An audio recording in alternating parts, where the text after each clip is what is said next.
ಬಳಪ ಹಿಡಿದ ಭಗವಂತ ಇರುತ್ತಾನೆ ನಮ ಸುತ್ತ ಅವತಾರ ನಾನಾ ರೂಪವೋ ನಮ್ಮೆಲ್ಲ ಹಣೆ ಬರಹ ತಿದ್ದಿ ಬರೆಯಲು ಕತ್ತಲೆಯಿಂದ ಬಂತ ನಮ್ಮ ಕೈಯ ಹಿಡಿಯುತ್ತ ಕರೆದೊಯ್ದ ಬೆಳಕು ತೋರಲು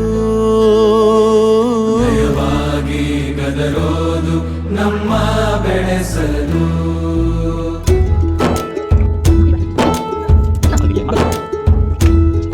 ಭಾಷೆ ಅಮೃತ ಕುಡಿಸೋ ತಾಯಾಗಿ ಭಾಷೆ